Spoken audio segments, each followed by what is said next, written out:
आओ बच्चों, आज मैं तुम्हें गुरु द्रोणाचार्य और उनके शिष्यों की कहानी सुनाती हूँ। गुरु द्रोणाचार्य अपने सभी शिष्यों को धनुष बाण चलाना, निशाना साधना सिखा रहे थे। कुछ समय पश्चात उन्होंने अपने शिष्यों की परीक्षा लेने की सोची। उन्होंने अपने सभी शिष्यों को युधिष्ठिर, दुर्योधन, भीम, अश्वत्थामा, अर्जुन आदि सबको एक जगह एकत्रित किया। वहाँ उन्होंने सबसे कहा कि मैं तुम्हें इतने समय से धनुर्विद्या की शिक्षा दे रहा हूँ। तुम सब धनुर्विद्या में पारंगत हो गए हो। चलो आज मैं तुम्हारी परीक्षा लेता हूँ। तुम में से कौन है सबसे श्रेष्ठ धनुर्धर, किसका निशाना अचूक है। सब राजकुमार अपनी परीक्षा देने को तैयार हो गए। वे एक पेड़ के पास गए। हरा भरा पेड़ था। उसके एक डाल पर यंत्र रूपी चिड़िया बैठी हुई थी। उसकी आंख को निशाना बनाना था। उन्होंने सबसे पहले युधिष्ठिर को बुलाया। युधिष्ठिर से कहा, चढ़ाओ अपना बाण धनुष पर। उन्होंने युधिष्ठिर से पूछा, बेटा तुम क्या देख रहे हो।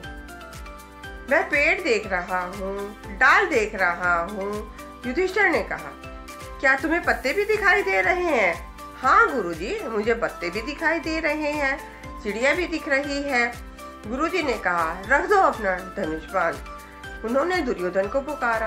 दुर्योधन को कहा, चढ़ाओ अपने धनुष पर बाण। गुरुजी ने दुर्योधन से पूछा, दुर्योधन तुम्हें क्या दिखाई दे रहा है, क्या पेड़ दिखाई दे रहा है।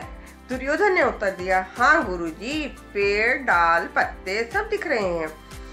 रख दो अपना धनुष बाण, गुरुजी ने कहा।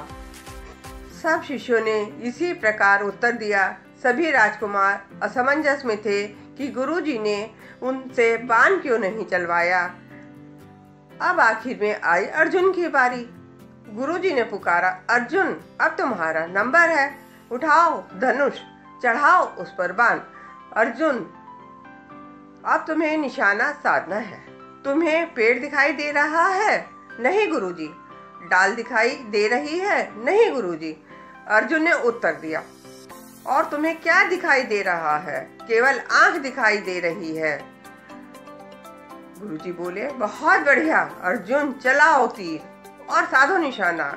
अर्जुन ने जैसे ही बाण चलाया, तीर सीधा निशाने पर चिड़िया की आंख पर लगा। गुरुजी ने प्रसन्नता से कहा, शाबाश अर्जुन, तुम हो सबसे श्रेष्ठ धनुर्धर। पूरे ब्रह्मांड में अर्जुन जैसा धनुर्धर नहीं था। वे श्री कृष्ण भगवान के प्रिय मित्र थे। बच्चों, इस कहानी से हमें यह शिक्षा मिलती है, एकाग्रचित होकर हमें अपना कार्य करना चाहिए, विचलित नहीं होना चाहिए। बिना इधर उधर देखे अपने कार्य पर, लक्ष्य पर ही ध्यान रखना चाहिए। सफलता निश्चय ही तुम्हारे कदम चूमेगी। बच्चों, तुम्हें यह कहानी कैसी लगी। इस कहानी को लाइक, शेयर और सब्सक्राइब जरूर करना।